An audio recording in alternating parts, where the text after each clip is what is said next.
शुक्लाकरं दयाकारं दान्तं धर्मप्रवर्तकं प्रणमामि दयानन्दं मदाचार्यवरं परम्। ॐ सदाशिवसमारम्भां शङ्कराचार्यमध्यमाम् अस्मदाचार्यपर्यन्तां वन्दे गुरुपरम्पराम्। शांति मंत्र। ॐ वाङ् मे मनसि प्रतिष्ठिता मनो मे वाचि प्रतिष्ठितम् आविराविर्म एधि वेदस्य म आणीस्तः श्रुतं मे मा प्रहसीः अनेनाधीतेन अहोरात्रान् सन्दधामि ऋतं वदिष्यामि सत्यं वदिष्यामि तन्मामवतु तद्वक्तारमवतु अवतु माम् अवतु वक्तारमवतु वक्तारम्। ॐ शान्ति शान्ति शान्तिः। अनुभूति प्रकाश કૌશિતકે ઉપનિષદ ચાલી રહ્યું છે। કૌશિતકે ઉપનિષદનો 4થો અધ્યાય અને અનુભૂતિ પ્રકાશનો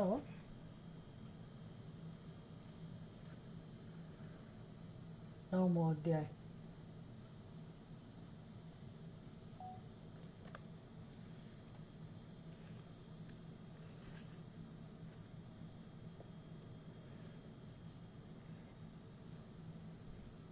ત્રીસમા શ્લોકમાં કહેવામાં આવ્યું સોહંકાર પરિચ્છિન્નઃ જીવત્વારોપવાન ભવેત અજ્ઞાનકાર્યો અહંકારઃ અવસ્થિતઃ ફલભુક્તયે સહ અહંકાર પરિચ્છિન્નઃ જીવત્વ આરોપવાન ભવેત।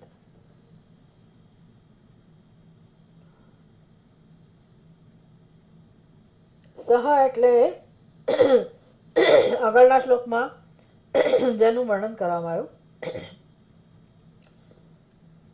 આગળના શ્લોકમાં 29મા શ્લોકમાં કહેવામાં આવ્યું યાની તેષુ પ્રવિશ્ય અંતઃલીયતે પરમાત્મની। તો જે સુષુપ્તિ અવસ્થામાં જે બધી નાડીઓ જ્યાં લય પામે છે, નાડીઓમાં પ્રવેશીને લીયતે પરમાત્મની એટલે જીવાત્મા, આપણી વાતો ચાલી રહી છે, આપણી કથા ચાલી રહી છે કે દરેક જીવાત્મા સુષુપ્તિ અવસ્થામાં પોતાના મૂળ સ્વરૂપમાં લય પામે છે। અભિવ્યક્તિનું માધ્યમ છે બધી નાડીઓ। તો એ નાડીઓમાં અત્યારે જે અભિવ્યક્ત થયેલો છે, એટલે અત્યારે જે આપણે પોતાનો અનુભવ કરી રહ્યા છીએ, પોતાના અનુભવ માટે પોતાના નિર્ણયો જવાબદાર છે અને નિર્ણયોને અનુરૂપ દરેક વ્યક્તિ પોતાનો અનુભવ કરે છે। મનુષ્યનું તો આપણે સમજી શકીએ, પશુ પક્ષીઓની ખબર નથી એ લોકો શું અનુભવ કરતા હશે, પણ એમના વર્તન ઉપરથી ચોક્કસ એવું જણાય છે કે એ લોકો પોતાના જે સમાન જે પ્રાણીઓ છે, જાતિ છે, એને ઓળખી શકે છે અને એની સમજ પણ આપણા જેવી જ છે કે ભાઈ હું અમુક દેહ છું અને બીજા જે છે તે મારા કરતાં ભિન્ન, એટલે સમાન જાતિના પણ ભિન્ન, એટલે જે 3 ભેદ છે, સ્વગત ભેદ અને વિજાતીય ભેદ, જાતિ ભેદ, આ બધા ભેદને એ લોકો પણ અનુભવે છે, એને અનુરૂપ એનો વ્યવહાર હોય છે। પણ એમની બીજી સમજ કેવી છે આપણે નથી જાણી શકતા। મનુષ્યની સમજ આપણે જાણી શકીએ છીએ કે દરેક વ્યક્તિ પોતાને દેહ સમજે છે, પછી એ દેહ મનુષ્યનો હોય તો મનુષ્ય, સ્ત્રી હોય તો સ્ત્રી, પુરુષ હોય તો પુરુષ, પછી દેહની અવસ્થાઓ, બાલ્યાવસ્થા, કિશોરાવસ્થા, યુવાવસ્થા, પ્રૌઢાવસ્થા, એ બધી અવસ્થાઓને પણ આપણે સારી રીતે ઓળખીએ છીએ અને પોતાનું સ્વરૂપ સમજીએ છીએ। અને એ સિવાય પાર વગરનું જે આપણી બુદ્ધિમાં અત્યારે આપણા વિશેના જે પણ ખ્યાલ છે એને અનુરૂપ અનુભવ છે, અથવા તો અનુભવને રૂપ ખ્યાલ છે એવું કહો। આમ તો ખ્યાલમાંથી જ અનુભવ જન્મે છે. એટલે એ હવે જુઓ કેવી રીતે આ ઘટના બની રહી છે એનું વર્ણન કરે છે કે ભાઈ સુષુપ્તિમાં જે પરમ સ્વરૂપમાં જીવાત્મા લય પામે છે પોતાના પરમ સ્વરૂપમાં પરમાત્માની લીયતે, તો એ પરમાત્મામાં લય પામે છે એટલે શું? સાક્ષાત પરમાત્માનો જ અનુભવ કરે છે. એટલે સ્વપિતિ એવું કહું, પોતાના સ્વરૂપનું પાન કરે છે. પરમાત્મા સ્વરૂપ જીવાત્મા બની જાય છે અને એ આપણે જાગીને એના વિશે વિચારે કરી શકીએ છીએ. આપણી સ્મૃતિને, જેને પ્રત્યભિજ્ઞા કહેવાય, તો એના દ્વારા પણ આપણે સમજી શકીએ છીએ કે હા, સુષુપ્તિમાં પરમ આનંદ જ હતો, પરમ શાંતિ હતી, પૂર્ણતા હતી અને કશાને સ્થાન નથી. વિચાર કરો, કોઈ વસ્તુને સ્થાન નથી. સુષુપ્તિ એટલે કઈ વસ્તુ છે? બહારનું જગત તો નથી, પોતાની અંદરનું જગત એ નથી. અત્યારે આપણે જે પોતાનો સ્વભાવ સમજીએ છીએ, કામ, ક્રોધ, લોભ, એને સ્થાન નથી. મારા શ્વાસોશ્વાસ બરાબર ચાલે છે કે નહીં એનું એ ભાન નથી. અન્નમય કોષનું ભાન નથી, પ્રાણમય કોષનું ભાન નથી, મનોમય કોષનું ભાન નથી, વિજ્ઞાનમય હું સફળ છું નિષ્ફળ છું એવો ખ્યાલ પણ નથી, હું સુખી છું દુઃખી છું એ પણ નથી, કશું જ નથી. એટલે કોઈ વસ્તુ આપણને પ્રભાવિત નથી કરતી. તો એવી કઈ શક્તિ હશે સુષુપ્તિમાં કે દિવસ દરમિયાન જેને આપણે છોડી નથી શકતા, ઈચ્છવા છતાંય જેનાથી મુક્ત નથી થઈ શકતા, એ બધી જ વસ્તુઓ સુષુપ્તિમાં જતી રહે છે. એટલે સુષુપ્તિ વિશે આપણે ચિંતન નથી કરતા. કરીએ તો સમજાય કે આ ખરેખર પરમાત્માની કૃપા સિવાય કંઈ જ નથી આ સુષુપ્તિ. અને આપણે જે લય પામીએ છીએ રોજ રોજ, તો એ ખરેખર કંઈક સંબંધ તો હોવો જ જોઈએ એ સ્વરૂપની સાથે. એવો વિચાર આપણે જાગ્યા પછી નથી કરતા. એટલે શાસ્ત્ર આપણને ચિંતન કરાવડાવે છે કે તમે સુષુપ્તિમાં જ્યાં લય પામ્યા હતા, તો એ લય જેમાં પામ્યા હતા એ તો ખરેખર કોણ હતું? પરમાત્મા હતો. ભલે એવું કહેવાય કે અજ્ઞાનમાં લય પામ્યા, પણ અજ્ઞાનનું અધિષ્ઠાન બ્રહ્મ તો ત્યાં હોવાનું જ. એટલે એવા બ્રહ્મ સ્વરૂપનો અનુભવ આપણે કરીએ છીએ સુષુપ્તિમાં.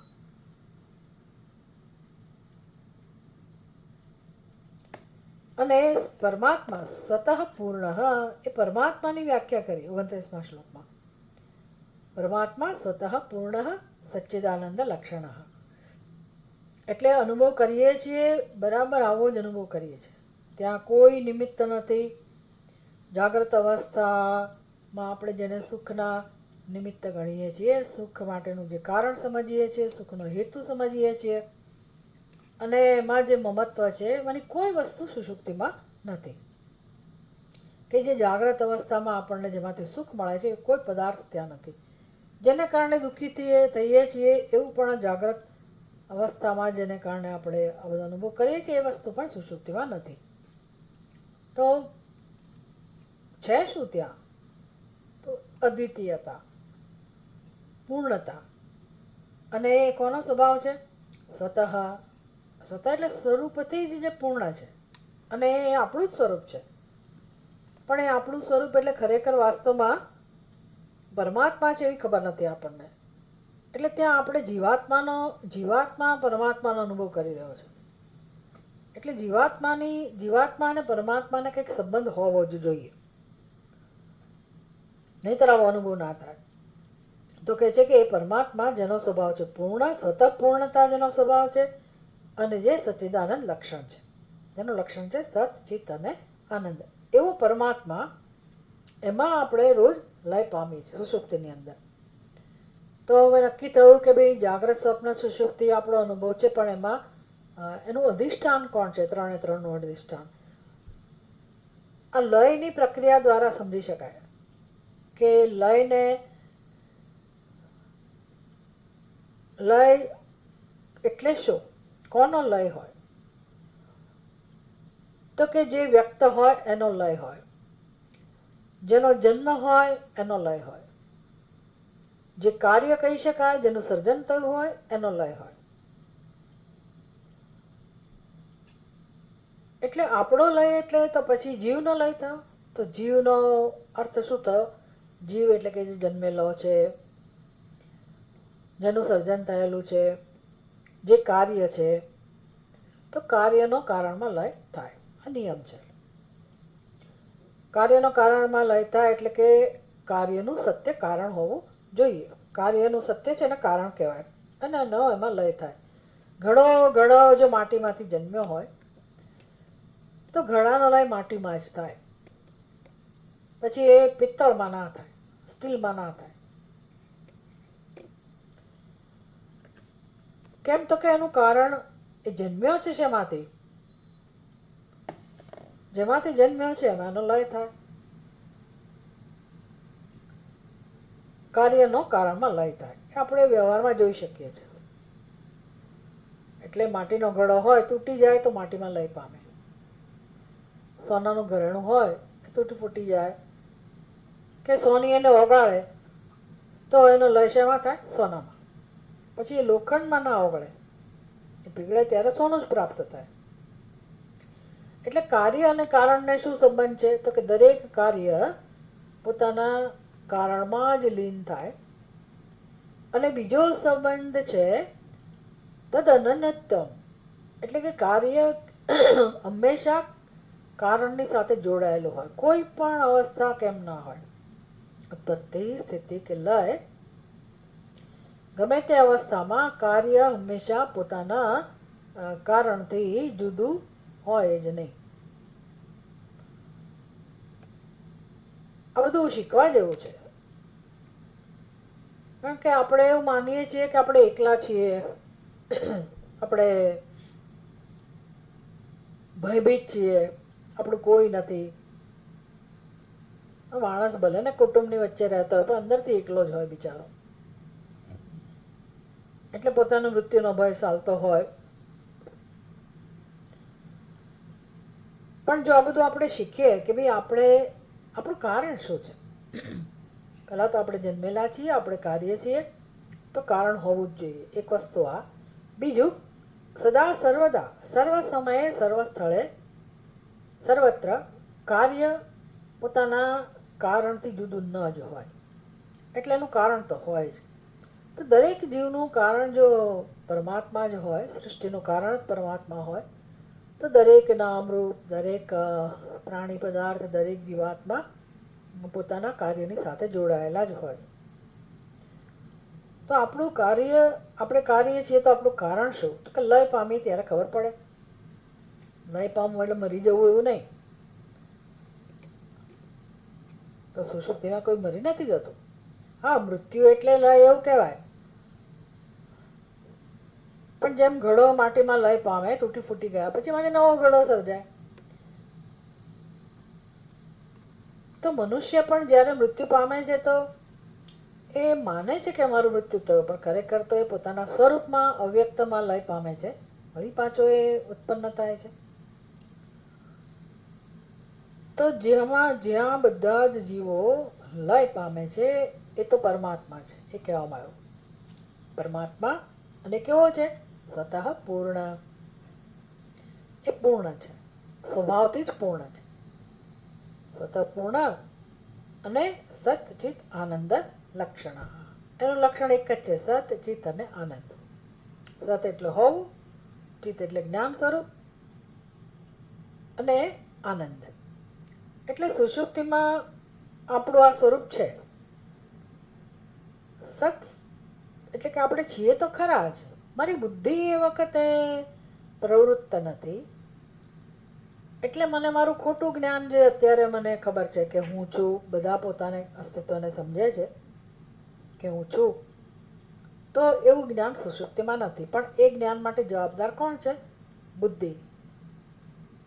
એટલે બુદ્ધિ અત્યારે પ્રવૃત્ત છે અને બુદ્ધિમાં અહંકાર છે. બુદ્ધિમાં જ્ઞાન નથી સ્વરૂપનું, પણ હું વિશેનો ખ્યાલ છે. બસ એ જે હું વિશેનો ખ્યાલ છે બુદ્ધિનું કાર્ય છે, અજ્ઞાનમાંથી જન્મેલું. સુષુપ્તિમાં એ બુદ્ધિ પ્રવૃત્ત નથી. એટલે આ અહંકાર, અહમનો અનુભવ, આવો જે અત્યારે આપણે જે અહમનો અનુભવ કરીએ છીએ વિકૃત અનુભવ છે. જીવત્વના રૂપમાં આપણે પોતાનો અનુભવ કરીએ છીએ. તો એ કાર્ય કરનારી બુદ્ધિ સુષુપ્તિમાં નથી. બસ એટલો જ ફેર છે. પણ પેલું હું તો છે, જેનો સ્વભાવ સત છે, જેનો સ્વભાવ છે હોવું, અસ્તિ,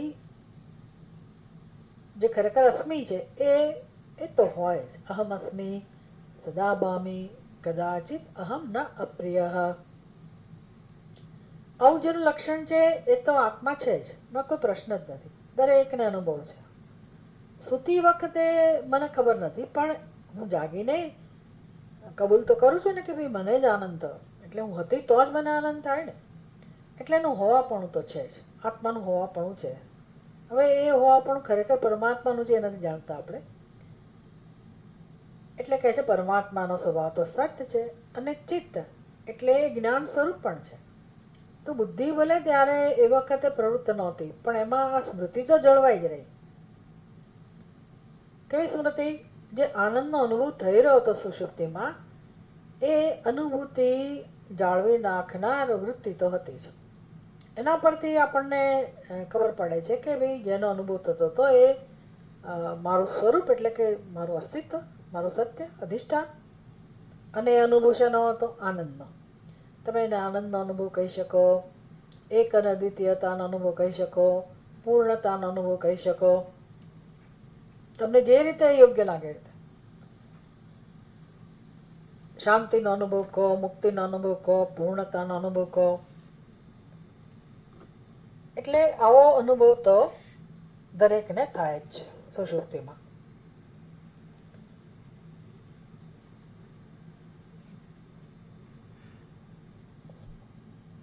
અનુભવ થાય છે એટલે ચિત્ત સ્વરૂપ. અનુભવ એટલે શું? જ્ઞાન.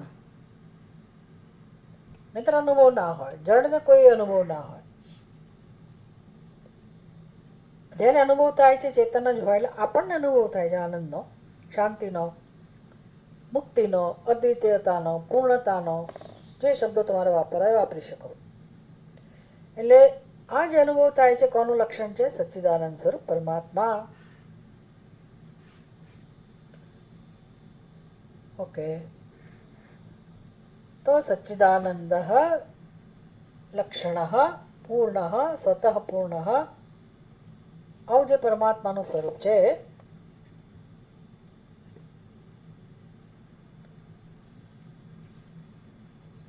એમાં જીવાત્મા લય પામે છે.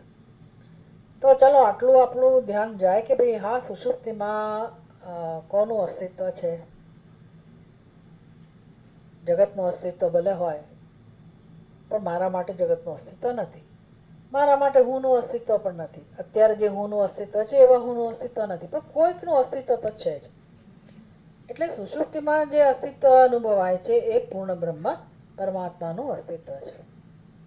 આટલું તો આપણે સ્વીકારવું જ રહું. જ્યારે સમજીએ કે આ સ્વરૂપમાં જીવત્વ લય પામે છે,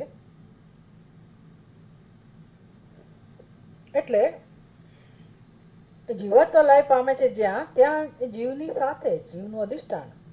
જેમ કે જ્યાં દૂર સર્પ દેખાતો હતો, હવે એ સર્પ લય પામ્યા. દોરડાનું જ્ઞાન થવાથી સર્પ લય પામ્યો. તો ક્યાં લય પામ્યો? બીજે લય નથી પામ્યો. જ્યાં દોરડું છે ત્યાં જ લય પામે, કારણ કે એમાંથી જ જન્મેલો છે. એવી રીતે આ અહંકાર, જે અત્યારે આપણને એવું લાગે છે કે સાચો છે, એ લય પામે છે સુષુપ્તિમાં. અહંકાર કહો, જીવત્વ કહો, એ સુષુપ્તિમાં લય પામે છે. તો અહંકાર જ્યાં લય પામે છે એ અધિષ્ઠાન અહંકારની પાછળ જ હોય. એટલે સૂઈ ગયેલો માણસ, જેને આપણે કહીએ છીએ સુષુપ્ત કે સુપ્ત, એ ખરેખર ત્યાં જ, જે માણસ પોતે એવું માને છે સૂઈ ગયો છે, બીજા માને છે કે આ સૂઈ ગયો, ત્યાં જ ખરેખર એનું જે વ્યક્તિત્વ જાગ્રત અવસ્થામાં તો એ લય પામી જાય છે. જે એની અભિવ્યક્તિ હતી એ લય પામે છે. હા, એવું કહેવાય કે ભાઈ અવ્યક્ત પણ છે ત્યાં, એની ના નથી, પણ એ અવ્યક્તનું અધિષ્ઠાન કોણ? કોઈક તો હોવું જોઈએ ને આધાર, અધિષ્ઠાન. એ પૂર્ણ બ્રહ્મ પરમાત્મા છે. એટલે એટલી સરસ ખરેખર તો આ વસ્તુ સમજવા જેવી છે કે જાગ્રતમાં આપણે ગમે તેવા પોતાને સમજતા હોઈએ, લોકો આપણને ગમે તેવા સમજતા હોય, જગત આપણને ગમે તેવું ભાસતું હોય પણ તેમ છતાંય સુષુપ્તિમાં આમાંની કોઈ વસ્તુને સ્થાન નથી.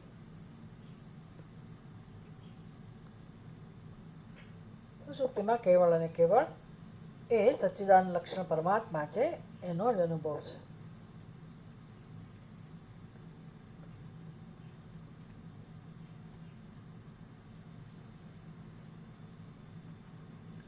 હવે જોવાનું છે ઉપનિષદ શું કહે છે. ઉપનિષદ એટલે આ અનુભૂતિ પ્રકાશના શ્લોકો શું કહે છે. હવે પછીનો શ્લોક સહ સહ એટલે સર્વનામ છે. સહ તૌ તે, સહ એટલે તે, તૌ એટલે તે બે જણા, અને તે એટલે તેઓ બધા. તો સહ એક વચન છે અને સર્વનામ છે. કોના માટે વપરાયું હોય તો કે આગળ જેની વાત થઈ હોય એના માટે. આગળ કોની વાત થઈ? પૂર્ણ સ્વરૂપ સ્વતઃ પૂર્ણ સચ્ચિદાનંદ લક્ષણ પરમાત્મા, એની વાત થઈ. એટલે સહ એના માટે જ વપરાયું છે. સહ એટલે હવે સમજવાનું, સહ એટલે એ પરમાત્મા. સહ એવ પરિમોહિતાત્મા જાગ્રત કરોતિ સર્વમ શ્રી અન્નપાનાદિ ભોગૈ. બસ એ હવે જાગીને પછી જાત જાતની પ્રવૃત્તિ કરે છે, જાત જાતના ભોગ ભોગવી રહ્યો છે. સહ એવ, એ યાદ રાખવાનું, સહ એવ એ જ પૂર્ણ બ્રહ્મ પરમાત્મા. હવે એની સ્થિતિ કેવી થઈ ગઈ? અહંકાર પરિચ્છિન્ન જીવત્વ આરોપવાન ભવેત. પોતે જ પોતાના ઉપર આરોપ કરેલો છે. શેનો આરોપ કરેલો છે? જીવત્વનો. જીવત્વ એટલે હું જન્મેલો છું, જીવી રહ્યો છું, આવો છું, તેવો છું, અને હું અમુક જ છું. એને કે અહંકાર પરિચ્છિન્ન. સહ અહંકાર પરિચ્છિન્ન અહંકારેણ પરિચ્છિન્ન. અહંકાર પરિચ્છિન્ન એટલે શું? અહંકારેણ પરિચ્છિન્ન. અહંકાર દ્વારા. પછી ઇત્થમ ભૂતે તૃતીયા. અહંકાર એટલે હું અમુક અમુક છું, બસ જે મારો નિર્ણય છે એવો જ અનુભવ. તૈત્તરીય ઉપનિષદમાં ભાષ્યકાર વર્ણન કરે છે આ બધું સમજાવતા કે મૂષા નિષિક્તા ધૃતમ તામ્રવત. એટલે મૂષા એટલે બીબું. બીબામાં તમે જે કોઈ રસ અંદર રેડો, તાંબાની મૂર્તિ બનાવી હોય તો લોકો અંદર તાંબુ રેડે, તાંબાનો રસ રેડે. તો એ મૂષા એટલે બીબું. એ તાંબાનો રસ એમાં રેડો કે પછી તમે જે પણ વાનગી બનાવતા હો, અમુક પ્રકારની વિશિષ્ટ વ્યંજન, તો એ પદાર્થ અંદર ભરો બીબાની અંદર. મને યાદ છે કે લોકો રસોઈ ઘરમાં કિચનમાં આ બધા વાપરતા સંચા, જેને કહેવાય, જાત જાતના. મેં શું કહેતા હશે ખબર નથી, પણ મેં એવું લોકોને બનાવતા જોયું છે કે એ વણે ને બધો મસાલો ભરે ને પછી એ ડબ્બીમાં ભરે અને પછી પ્રેસ કરી દબાવીને પછી જ્યારે ખોલે તો એનો આકાર એના જેવો જ થઈ ગયો હોય. ઘૂઘરા અને જાત જાતના આકાર બનાવવો હોય, જે આકાર બનાવવો હોય ડબ્બીમાં એને ભરે. એવી રીતે અહીંયા એ જમાનામાં બધી મૂર્તિઓ બનાવતા, તો ત્યારથી આ જ રીત છે એની કે જેવી મૂર્તિ બનાવવી હોય તો એ જે દ્રવ્યની મૂર્તિ બનાવવાની હોય એને એમાં રેડે બીબાની અંદર. પછી જ્યારે ઠંડુ પડી જાય એ દ્રવ્ય એટલે આખું એ જ આકારનું થઈ જાય. જે બીબામાં તમે રેડ્યું હોય દ્રવ્ય એના જ આકારનું થઈ જાય. એને કહેવાય મૂષા નિષિક્તમ દ્રવ્ય ધૃતમ. તો આ અહંકાર પંચકોશ છે ને, એ પણ એવું જ કામ કરે છે. અત્યારે આપણને મારી બુદ્ધિમાં જેવો ખ્યાલ છે એવો જ મને મારું વ્યક્તિત્વ અનુભવાય છે. એટલે છે તો સચ્ચિદાનંદ સ્વરૂપ આત્મા, દ્રવ્ય તો સચ્ચિદાનંદ સ્વરૂપ આત્મા જ છે. એને જેવો આકાર આપો જાણે કેવું બની જાય છે. સચ્ચિદાનંદ સ્વરૂપ એવું હોય નહીં પણ અધ્યારોપ એવા પ્રકારનો છે કે હું એમ કહું કે હું આ શરીર છું તો સચ્ચિદાનંદ સ્વરૂપ આત્મા જાણે કે શરીરના આકારનો બની ગયો, એવો જ અનુભવ થાય આપણને. પ્રાણમય સ્તરે તો એ એવું લાગે કે હા પ્રાણમય હું, પ્રાણથી હું બનેલું છું. મનોમય એટલે તો એ તો આપણું જીવન છે. તો પોતાને આપણે એવા જ સમજીએ છીએ. તો આ પ્રકારે જીવત્વ આરોપવાન ભવેત. એટલે હવે એ જ પરમાત્મા અત્યારે જીવત્વનો અનુભવ કરી રહ્યો છે. કેવી સરસ ઓળખ આપે છે આપણને. ધીરે ધીરે ધીરે આપણને સમજાય કે તત્વમસી એટલે શું. એટલે આ દર્શન છે, એમાં મારે કંઈ કરવાનું નથી. આત્મા એવો બની નથી ગયો, પણ જાણે કે બરાબર બની ગયો એવો જ મને અનુભવ છે. બસ એમનામ દ્રઢતા. એટલે આ કામ ક્યારનું ચાલતું છે ભગવાન જાણે. પણ રોજ આપણને ઉઠીએ ત્યારે આ જ બધો અનુભવ છે. તો અંદર તો આ બધું જળવાઈ જ રહેલું છે. પણ છતાંય આપણે સમજી શકીએ કે આપણું સત્ય શું હશે, આપણું મૂળ કયું છે. સહ અપરિચ્છિન્ન જીવત્વ આરોપવાન ભવેત.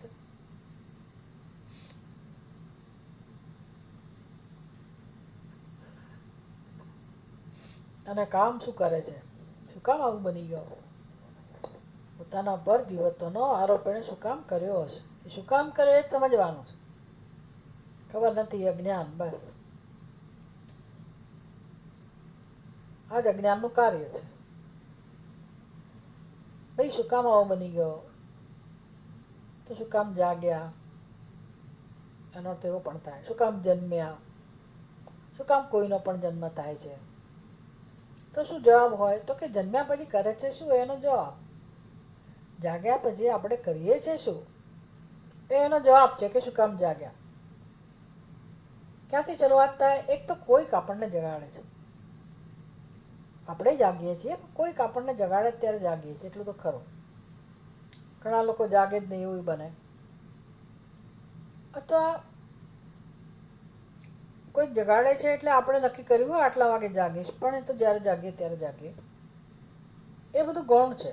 શું કામ જાગ્યા, શું કામ જાગ્યા. કોઈ જગાડે છે એટલે કોઈક મારા ઉપર નિયંત્રણ કરે છે, કોઈક મારું જીવન ચલાવે છે, એવું સાવ તો નથી જ. મારી ઈચ્છા હોય તો જ આ બધું બને, એ તો ખરું છે. એટલે આપણો ફાળો છે. હા, ભગવાન પછી આપણી ઈચ્છાઓને ધ્યાનમાં રાખીને બધું કરે એ જુદી વાત છે. પણ ભગવાનની સ્વતંત્ર ઈચ્છા નથી કે તું આવી રીતે જન્મ લે. ભગવાનની એવી કોઈ ઈચ્છા નથી. મારી ઈચ્છાઓ છે. દરેક જીવની પોતાની ઈચ્છા છે. એને કંઈક જોઈએ છે, એને કંઈક ભોગવવું છે. એટલે એ જે ભોગતા છે ને એ જાગે છે. ભોગવવાની ઈચ્છાવાળો જાગે છે. શેના ઉપર તેવું કહો છો, તો કે જાગ્યા પછી બેસી નથી રહેતો. જો ભોગવવાની ઈચ્છા ના હોય તો ઠીક છે, જાગ્યા મોજ કરો તમે શાંતિથી. એવું નથી હોતું. જાગ્યા પછી આપણી દોડધામ શરૂ થઈ જાય છે. મારે આ જોઈએ છે, પેલું જોઈએ છે, આ કરવાનું છે, પેલું કરવાનું. એટલે કર્તૃત્વના સંસ્કાર પણ છે અને ભોક્તૃત્વના, કરતા ભોગતા જાગે છે. કરતા એટલે કર્મ કરે છે, પણ કર્મ શેના માટે કરે છે એ મહત્વનું છે. આમાં ઘણી વાર આપણને થાય કે તો પછી શું જાગ્યું, જાગવાની જરૂર નથી, એ તો આપણા હાથમાં છે નહીં. તો જાગ્યા પછી ખરેખર શું કરવાનું, કંઈ કામ ના કરીએ. તમે હંમેશા કહો, કીધા કરો છો કે ભાઈ આ તો દોડધામ કરે છે, આ કરે, તો શું કશું કર્મ નહીં કરવાનું. હવે આપણા હાથમાં જ નથી કશું નહીં કરવાનું. એ આપણે ખાલી ચિંતન કરવાનું છે કે મને કોણ દોડાવે છે, કોણ જગાડે છે, કોણ કર્મ કરાવડાવે છે. એનું ચિંતન ચાલી રહ્યું છે. એટલે આપણી અંદર જે ભોગતાના સંસ્કાર તો છે જ એક તો, અને આપણે પોતે ભોગવવા ઈચ્છીએ છીએ. ભોગવવાની ઈચ્છાવાળા છીએ આપણે, એટલે ભોગતા છીએ. પછી એ ભોગવવાની પ્રક્રિયામાં કર્મ કરીએ છીએ. ભોગવવા માટે કર્મ કરીએ છીએ, ભોગવતી વખતે કર્મ કરીએ છીએ, ભોગવ્યા પછી પણ કર્મ છે. આમ કર્મ કર્મ કર્મ તો છે જ, પણ એનું નિયંત્રણ કોણ કરે છે, પેલું ભોગતા. એટલે ભોગવવું છે દરેક જીવને. એ ભોગવવાની રીત કઈ છે, હું કર્મ કરું અને એનું ફળ મને મળે. એટલે અહંકારનું કામ એક જ છે. જે અજ્ઞાનમાંથી જન્મેલો અહંકાર છે, એ ભોગવવા માટેનું સાધન છે. જાત જાતના ભોગ ભોગવવા માટેનું સાધન. અહંકાર જ ના હોય તો કર્તૃત્વ ના હોય, ભોગતૃત્વ ના હોય, તો ફળ ભોગવવાની કોઈ પ્રક્રિયા ના થતી હોય. પણ આપણે જ કરીએ છીએ ને આપણે જ આપણું જીવનનો ઉપયોગ કરીએ છીએ. કેવી રીતે? બસ આજે તો આ ખાધું, આજે અહીંયા ગયા, આજે આ જોયું, મજા આવી, બહુ મજા આવી, બહુ મજા આવી. શેની મજા આવી? ખાવાની મજા આવી, ફરવાની મજા આવી, મળવાની, જે હોય તે. પણ એ વિષયો દ્વારા આપણે સુખ ભોગવવા ઈચ્છતા હતા. તો એ કામ અહંકાર વગર ના થાય. એટલે અહંકાર જરૂરી છે. તો અહંકારની મદદથી આ કાર્યક્રમ ચાલે છે. સવારથી સાંજ સુધી ચાલે. પછી એ અહંકાર થાકી જાય. આખા દિવસના કર્મો કરી અને બિચારો થાકી જાય, પણ હજી તૃપ્તિ નથી મળી. તૃપ્તિ નથી મળી એટલે શું કરે? સ્વપ્નનું સર્જન કરે. સ્વપ્નમાં વિષયોનું સર્જન કરે. અને જે વિષયો ભોગવવા હોય એ દુનિયા સર્જે. અને બસ સ્વપ્નમાં એ પોતાને ભોગતા સમજે અને વિષયની પાછળ દોડે. અને પછી ત્યાંથી એ થાકી જાય પોતાનો શ્રમ કરીને. એટલે હવે ભોગતૃત્વ વિલીન થઈ જાય, લય પામે. પણ એ જે ભોગ ભોગવાની ઈચ્છા છે ને એનો લય નથી થતો. કારણ કે તૃપ્તિ નથી થઈ બિચારાને. એટલે અતૃપ્તા. એટલે બધા આત્માઓ કેવા હોય? અતૃપ્ત. ખાલી પ્રેત ભૂત આત્મા, ભૂત પ્રેત એ જ અતૃપ્ત હોય નહીં, બધા અતૃપ્ત જ છે. એટલે તો જો ને આ શરીર ઘરડું થઈ જાય, બિચારું જવાનો સમય થઈ જાય, જતું રહે, પાછા નવું શરીર લઈને આવીએ આપણે. એટલે બધું કોણ કરાવડાવે છે? એટલે અતૃપ્તિ, ફળ ભોગવાની તૃષ્ણા. એના માટે અહંકાર જોઈએ, એટલે જીવત્વ જોઈએ. તો એ જીવત્વ આપણે છોડતા નથી, અહંકાર છોડતા નથી. અને માટે કર્તૃત્વ ભોગતૃત્વ જાય જ નહીં. કેમ છોડવું એ આપણને ખબર નથી. કેમ આપણે ભોગતા પોતાને માનીએ છીએ ખબર નથી. શું કામ કર્મ કરીએ છીએ ખબર નથી. કર્મ ફળ કેમ ભોગવીએ છીએ એ ખબર નથી. શું કામ જાગ્યા એ ખબર નથી. શું કામ સૂઈ ગયા એ ખબર નથી. શું કામ જન્મ્યા એ ખબર નથી. શું કામ મરી ગયા એ ખબર નથી. કોઈ ખબર જ નથી આપણને આપણા વિશેની. વિચાર કરો. અને જીવન જીવાય છે. વિચારીએ ને તો આપણને હસવું આવે કે આવું જ છે ને, બીજું શું છે જીવનમાં. એટલે કેવું જીવન કેવું છે? દરેકનું જીવન કેવું છે?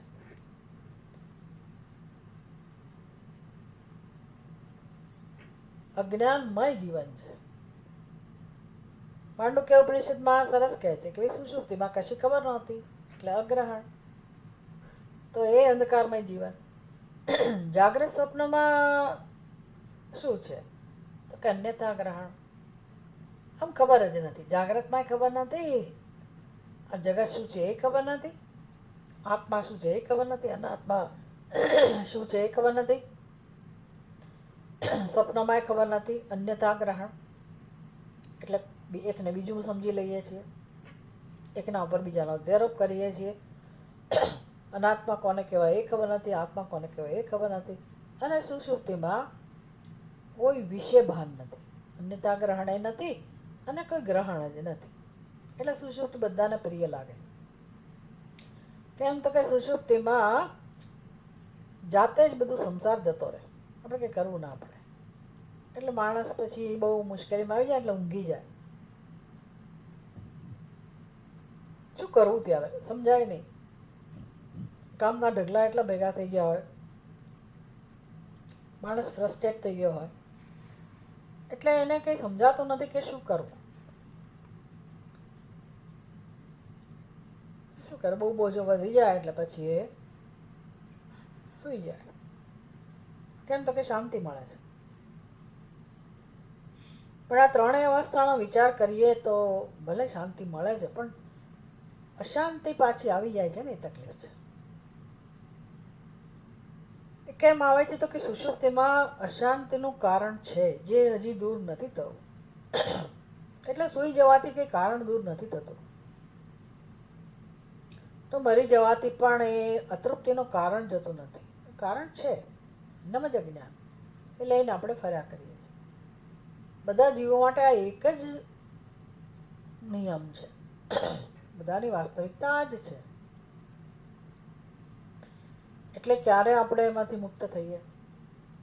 સુષુપ્તિમાં કંઈ કરી શકાય એવું જ નથી. ભલે ને આનંદનો અનુભવ થતો હોય તોય શું? અજ્ઞાનનું બીજ તો છે જ, જાગવાના તો ખરા જ. એ તો આ શરીરમાં ના જાગે એથી શું? બીજા શરીરમાં એ ગયો જીવાત્મા, પણ એ જન્મવાનો તો ખરો જ. એટલે આ બધું જો જાણીશું ને તો આપણને જાગ્રત અવસ્થાનું મહત્ત્વ સમજાશે કે ભાઈ હું દોડ દોડ કરું છું, આખો દિવસ મારો પસાર થઈ જાય છે, પણ એમાં કહે છે ને કે ઘડીની નવરાશ નહીં, પાયની પેદાશ નહીં, ઘડીની નવરાશ નહીં. એટલે આખો દિવસ માણસ બિઝી હોય, પણ એને ઉત્પન્ન શું કર્યું? પેદા શું કર્યું? કંઈ જ નહીં. પોતાનું બંધન વધાર્યું, કર્મફળ ઉત્પન્ન કરવા માટે કર્મ કરે છે. જ્યારે આપણે આ બધું સત્ય સમજવાનો પ્રયાસ કરીએ તો જ ખરેખર કામ થાય. કે બીજા કામ ભલે જેટલા જરૂરી એટલા કામ કરીએ, પણ મુખ્ય કામ જાગ્રત અવસ્થામાં આ કરવાનું છે કે હું જાગી શું કામ? મારે જાગવાની શી જરૂર છે? અથવા તો જાગવા પાછળનું કારણ કહું તો કે આ વાસનાઓ ભોગ ભોગવવાની ઈચ્છા એ મને જગાડે છે, અને જગાડીને પછી દોડાવે છે, અને મને સુખ તો મળતું જ નથી, તૃપ્તિ તો થતી જ નથી, સંતોષ તો મળતો જ નથી. તો મારે જોઈએ છે શું? સંતોષ જોઈએ છે, પરમ સંતોષ, પૂર્ણતાનો અનુભવ કરવો છે, પરમ શાંતિનો અનુભવ કરવો છે. એટલે અનુભવ જેનો છે એને આપણે જે કરીએ છીએ એની સાથે કોઈ સંબંધ નથી. એટલે બુદ્ધિપૂર્વક જીવન કેમ જીવવું એ જ શીખવાનું રહું, કે જેથી મારે દોડધામ, મારા કર્મો, મારી પ્રવૃત્તિ, મારો સંઘર્ષ આ બધું નકામું ના જાય. હું સરસ રીતે મારું જીવન જીવતા શીખું કે જેથી મારા અંતઃકરણમાં તૃપ્તિની વૃદ્ધિ થતી જાય, સંતોષ વધતો જાય, આનંદ વધતો જાય, પૂર્ણતા વધતી જાય, અને મૂર્ખતા ઓછી થાય. વિષયો પાછળ ઘસડાવવાનું, વિષયો પાછળ દોડવાનું એ બધું બંધ થાય. ભલે આપણે કર્મ સવારથી સાંજ કરીએ, સરસ રીતે કરીએ, આનંદથી કરીએ. અત્યારે આપણે કર્મ કરીએ છીએ ભિખારીની જેમ કરીએ છીએ કે મને એમાંથી સુખ મળે, અહીંથી મળે ને ત્યાંથી મળે ને, આના માટે કરું, પહેલાં માટે કરેલું ને આમ કરવું જોઈએ ને તેમ કરવું જોઈએ. એટલે જે અજ્ઞાનને કારણે જે દ્રઢતા અંદર થઈ ગઈ છે, સંસારની એક વ્યવસ્થા નક્કી થઈ ગઈ છે, એ જ રીતે આપણે જીવન જીવીએ છીએ. એટલે સાધકનું કામ છે કે આ બધામાંથી ઉપર ઉઠવું. ભાઈ મારી ગણતરી હું પહેલાં કરી લઉં કે મારા કર્મો મને બાંધે છે કે છોડાવે છે. એટલે હું જાગું છું તો પછી ઉપયોગ કરું જીવનમાં. આ જન્મમાં જ્યાં સુધી જાગવાનું લખ્યું છે તો જાગીને હું આ બધું સમજું. નહીંતર યંત્રવત સવારે આ દવા લેવાની, બપોર પેલી દવા લેવાની, મારે આ ખાવાનું છે, આ નથી ખાવાનું, સાંજ પડી ગઈ, આટલું કરવાનું છે, આટલું નથી કરવાનું, અને જીવન સાંજ પડી ગઈ, દિવસ પૂરો થઈ ગયો. તો આવા તો આપણે હવે કેટલું જીવવાનું માણસને? જીવવાનો કોઈ અર્થ નથી રહ્યો ને. ગયું એ જીવન એ નકામું ગયું, અને અત્યારે જે જીવાઈ રહ્યું છે એ પણ નકામું. તો કરવું શું? એટલે આ બધું આપણને શીખવાડે છે કે તમે તમારા પ્રશ્નોને સમજો કે તમે શું કામ કર્મ કરો છો, કોણ કરાવડાવે છે. એટલે એ જ પૂર્ણ બ્રહ્મ પરમાત્મા, એના ઉપર જે અત્યારોપ થયો જીવત્વનો અહંકાર દ્વારા, જે અજ્ઞાનનું કાર્ય છે, અને હવે એ મારું સંચાલન કરે છે, જાત જાતના ફળ ભોગવવા માટે એ આવો વ્યવહાર કરાવડાવે છે. ફલદે કર્મણિ ક્ષીણે લીયતે સૌ સ્વકારણે પૂર્ણનૈક્યમ વાપ્નોતિ પરિચ્છિન્નો યથા ઘટે. લીયતે અસૌ ફલદે કર્મણિ ક્ષીણે સ્વકારણે પરિચ્છિન્નઃ યથા ઘટે. યથા ઘટે છેલ્લા બે શબ્દો 11-12 નંબર હોવો જોઈએ.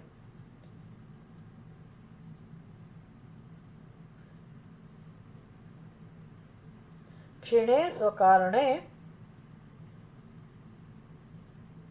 પછી લીયતે, 6 નંબર લીયતે, 7 નંબર પરિચ્છિન્ન, 8 નંબર પૂર્ણેન, ઐક્યમ અવાપ્નોતિ યથા ઘટે. જો શું સમજાયું આ શ્લોકમાં કે જે અજ્ઞાનમાંથી જન્મેલો અહંકાર હતો એ ફળ ભોગતી માટે પાછો જાગે છે, તૈયાર થઈ જાય છે ફળ ભોગવવા માટે. ફલદે કર્મણી ક્ષીણે અસૌ, અસૌ એટલે અહંકાર. જેમ પેલું સર્વનામ વપરાયું હતું કોના માટે? સચ્ચિદાનંદ લક્ષણ સ્વતઃપૂર્ણ પરમાત્મા માટે. એ હવે જીવ બની ગયો, અહંકારનો એના પર અધ્યારોપ થયો, હવે પોતાને પરિચ્છિન્ન અનુભવે છે. તો આવો અધ્યારોપિત પરિચ્છિન્ન અહંકાર જે છે ને એ હવે જાત જાતના કર્મો કરે છે. અસૌ, આ અહંકારની વાત છે. અસૌ, આ અહંકાર શું કરે છે? ફલદે કર્મણી ક્ષીણે, સ્વકારણે. જ્યારે કર્મ જે છે ફલદે કર્મણી, હવે જે આખો દિવસ એણે જે બધું ભોગ ભોગવ્યો તો એ તો એના કર્મના અનુસાર જ મળ્યો હોય. તો કર્મ ક્ષીણ થવાથી ભાઈ આજનું મારું જે ભોગવાનું હોય એ પ્રારબ્ધ એ પૂરું થઈ જાય, બસ તો પછી મને હવે નવો એ ભોગ મારો સમાપ્ત થઈ ગયો. તો ફલદે, ફલદે એટલે ભોગ, જ્યાં ફળ ભોગવાનું હોય છે. કોણ આપે છે ફળ? ભાગ્ય, પ્રારબ્ધ. પ્રારબ્ધ શેમાંથી બન્યું? કર્મમાંથી. તો એ જે મારા ભાગ્ય કર્મનો નાશ થાય, જે મને ફળ આપનારું હતું એનો નાશ થાય, નાશ થઈને ક્યાં જાય? પ્રારબ્ધ શેમાં નાશ પામે? તો કે પોતાના અજ્ઞાનમાં, પોતાના સ્વરૂપમાં એ લીન થઈ જાય. એ લીન થઈ જાય એ વખતે પરિચ્છિન્ન જે મર્યાદિત જીવાત્મા હતો એ પણ લય પામે, બે સાથે સાથે લય પામે. પેલો પ્રારબ્ધ પણ લય પામે છે, જેને આખા દિવસનો કાર્યક્રમ જેના આધાર જેના હાથમાં છે કે ભાઈ આ જીવાત્માએ આજે આનો અનુભવ કરવાનો છે, એને આટલા કર્મો કરવાના છે, કર્મનું ફળ ભોગવવાનું છે, વગેરે વગેરે જે કંઈ હોય તે. એટલે અજ્ઞાન સાથે છે, કર્તૃત્વ, મારે આજે આટલા કર્મો કરવાના છે, એ આપણી સમજ છે કે મારે કરવાના છે. કોણ ક્યાંથી જન્મી આ સમજ? અહંકારમાંથી. અહમ કરતા, અહમ ભોગતા, હું આટલું કરીશ, કરું છું ને કરીશ, આવી આપણી સમજ. અને આ એકલું નથી ચાલતું, આપણો એકલો પુરુષાર્થ નથી ચાલતો. હું ક્યારે કરી શકું? નહીં કરવું તો ઘણું, ઘરમાં રિપેરિંગ કરાવવું હોય, આ કરાવવું હોય, તે કરાવવું હોય, આટલી મુશ્કેલી હોય, પહેલી મુશ્કેલી હોય, પણ જેની મદદથી કરવાનું એ જ ના આવે તો તમે શું કરો? એટલે કે બધું આપણા હાથમાં નથી. જે કંઈ કર્મ નક્કી કરાવે કે આપણે કરી જ શકીએ એવો નિયમ નથી. કરવું છે, કરું છું, કરીશ, ના કર્યું, એ બધું આપણી સમજ છે. એ અજ્ઞાનને કારણે આપણે એવું માનીએ છીએ કે હમ કરતા, અને મને હું કરી રહ્યો છું, મારા હાથમાં છે કર્મ અને હું કરું છું. ઠીક છે, ભલે ચાલતું એ પ્રકારે, પણ આ છે પુરુષાર્થ આપણે જેને કહીએ છીએ, આવું પણ છે. હું ક્યારે કરી શકું? મને તક મળે, મને વ્યવસ્થા મળે, અને પાછું અણધાર્યું બને, ધાર્યું ના બને, ન જાણ્યું જાનકી નાતે, એવું બધું રોજ બનતું હોય, અચાનક ઘટનાઓ બનતી હોય, તો એના માટે કોણ જવાબદાર છે? ભાઈ આજે આ વ્યક્તિ સાથે તમારો સંપર્ક થયો, એની સાથે ઝઘડો થયો, અથવા આની સાથે તમને મજા આવી, ફરવા ગયા, વોટેવર, આ બધું કોના આધારે નિશ્ચિત થાય છે? તો એના માટે પ્રારબ્ધ જવાબદાર છે. પ્રારબ્ધ કહો, ઋણ અનુબંધ કહો, લેણ દેણ કહો, બધું. એટલે એક ફલદે ક્ષીણે, એ જે પ્રારબ્ધ જે હતું એ પૂરું થઈ ગયું દિવસનું. પ્રારબ્ધ પૂરું થયું, મારા કર્મો જે કરવાના હતા એ બધી વસ્તુઓ પણ એનો જ એક ભાગ છે. તો આ બધું એના અજ્ઞાનમાં વિલીન થઈ ગયું. બધી કર્મેન્દ્રિયો, જ્ઞાનેન્દ્રિયો જે ભોગવાનું કામે કરતી હતી અને કર્મ કરવાનું કામે કરતી હતી એ બધી પોતાના અજ્ઞાનમાં, અહંકારમાં લય પામી, અહંકાર અજ્ઞાનમાં લય પામે. પણ જે પોતાને કરતા ભોગતા સમજે છે, જે અનુભવે છે, જીવ પોતાને સમજે છે અધ્યારોપને કારણે, એ જીવ ક્યાં ગયો? જીવ ક્યાં ગયો? આમ તો જવાબ ત્યાં જ છે. માની લો કે આકાશ પોતાને ઘટાકાશ કહેતું હોય, તો હવે એ ઘડો નાશ પામ્યો તો ઘટાકાશ ક્યાં ગયું? તો કે હું ઘટાકાશ છું એ જે સમજતો હોય એને પૂછવું પડે. ઘડો તો ક્યારેય બિચારો એવું નહોતો કહેતો કે હું ઘટાકાશ છું. કોણ પોતાને ઘટાકાશ કહેતું હતું? તો કે આકાશ. આકાશ જે પૂર્ણ છે, મહાન છે, સર્વવ્યાપક છે, એ જ પોતાને ઘડા જેવડું સમજતો હતો. એટલે કે એનો પોતાના વિશેનો નિર્ણય હતો, અન્નમ અધ્યારો. હવે ઘડો ફૂટી ગયો તો અધ્યારો ક્યાં જતો રહ્યો? અધ્યારો ક્યાં જતો રહ્યો? વિચાર કરો. એટલે એ અધ્યારોપ જ જતો રહ્યો, કારણ કે ઘડો નથી. એના દ્રષ્ટાંતમાં અધ્યારોપ જતો રહ્યો તો એ ઘટાકાશ જે હતું એ મહાકાશમાં લય પામે, એવું કહીએ આપણે. પણ ખરેખર ઘટાકાશ હતું? ઘટાકાશ હતું એટલે લય પામ્યું એવું કહીએ આપણે. ઘટાકાશ મહાકાશમાં લય પામ્યું કે ભળી ગયું એવું કહીએ એ ખાલી કહેવા પૂરતું જ છે. એવી રીતે આ જાગ્રતમાં જે કરતા ભોગતા પોતાને સમજતો હતો, જીવ સમજતો હતો, એ સુષુપ્તિમાં પરમાત્મામાં ભળી ગયો, લય પામે એવું કહેવાય. એટલે અહીંયા કહ્યું કે ભાઈ એ ફલદે કર્મણી ક્ષીણે અસૌલિયતે સ્વકારણે પૂર્ણેન ઐક્યમ અવાપ્નોતિ પરિચ્છિન્ન યથા ઘટે. તો આ પરિચ્છિન્ન અહંકાર છે ને એ પૂર્ણેન ઐક્યમ આપનોતિ, પૂર્ણતા સાથે એકતા પ્રાપ્ત કરે છે. યથા ઘટે, યથા ઘટે એટલે સમજવાનું ઘટાકાશ. પછી ઘડો પોતાને, માટી પોતાને ઘડે સમજતી એવું કહેવું પડે. યથા ઘટે એવી રીતે ઘડાની સાથે બને છે. એટલે બંને રીતે સમજી શકાય. આકાશ ઘડાને કારણે પોતાને ઘટાકાશ કહેતું હતું, તો હવે એ મહાકાશમાં ભળી ગયું એવું કહેવાય, લય પામે છે એવું કહેવાય. એમ અહીંયા પણ પરમાત્મામાં લય પામે છે. કોણ? આપણે, જીવાત્મા. ક્યારે? સુષુપ્તિમાં.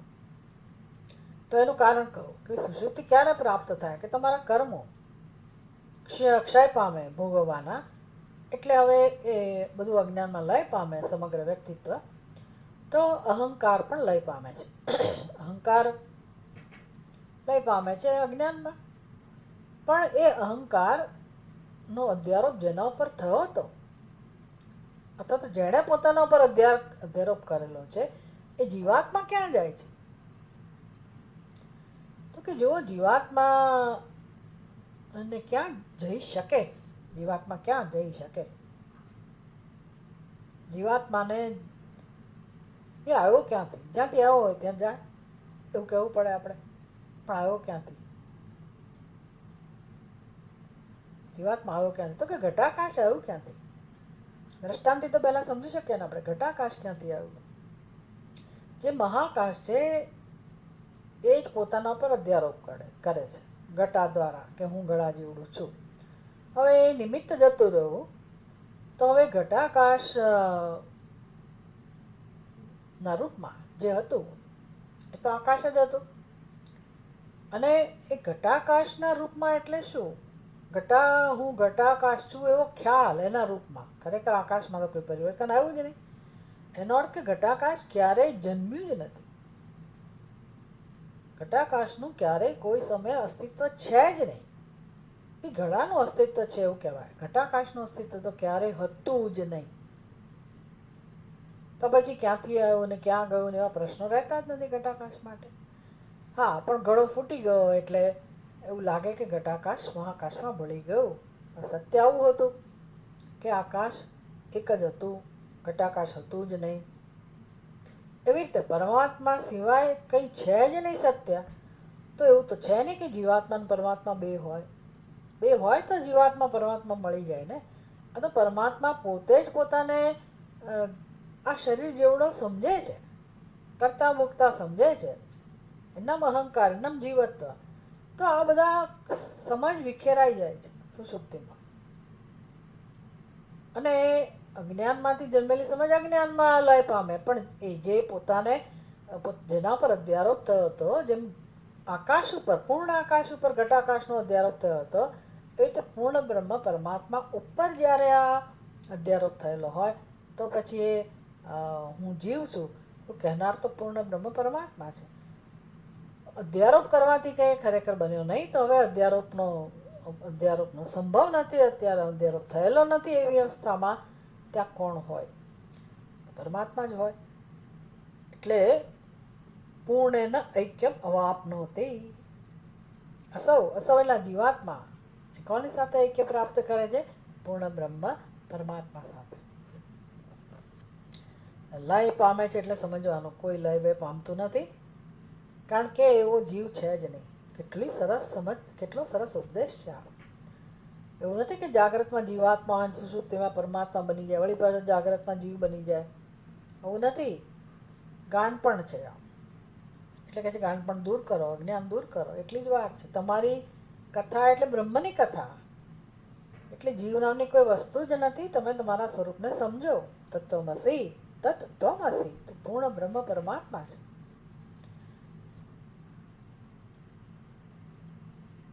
નષ્ટે ઘટાકાશ ઐક્યમ વિયતા મહતા વ્રજે યદા ન કંચન સ્વપ્નમ પશ્યે સુપ્તસ્તદાખિલમ. જેવી રીતે ઘડો નાશ પામે એટલે ઘટાકાશ મહાકાશ પામે, મહાકાશ સાથે ઐક્ય પામે છે, તે પ્રમાણે જીવાત્મા પૂર્ણ પરમાત્મા સાથે ઐક્યતાને પામે છે.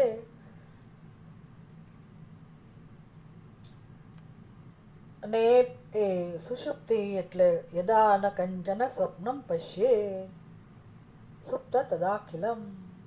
જ્યારે હવે કશું જોતો નથી, તો જોનારો નથી, એ સ્થિતિમાં એ પૂર્ણ બ્રહ્મ પરમાત્મા છે. તો જાગ્રતમાં આપણે આ બધું બંધ કરી દઈએ, કરતા ભોગતા બંધ કરી દઈએ, એટલે સમજીએ કે ખરેખર કરતા ભોગતા નામની કોઈ વસ્તુ જ નથી. ખેલ છે આ બધો અજ્ઞાનનો, અને મારે મારા વિશેના ખોટા ખ્યાલ દૂર કરવાના છે. તો સમજાશો તત્વમસી, અહમ બ્રહ્માસ્મિ, પૂર્ણોહમ વગેરે વગેરે. ઓમ પૂર્ણમદ પૂર્ણમિદમ પૂર્ણાત પૂર્ણમુદચ્યતે પૂર્ણસ્ય પૂર્ણમાદાય પૂર્ણમેવાવશિષ્યતે. ઓમ શાંતિ શાંતિ શાંતિ. હરિ ઓમ. શ્રી ગુરુભ્યો નમઃ. હરિ ઓમ.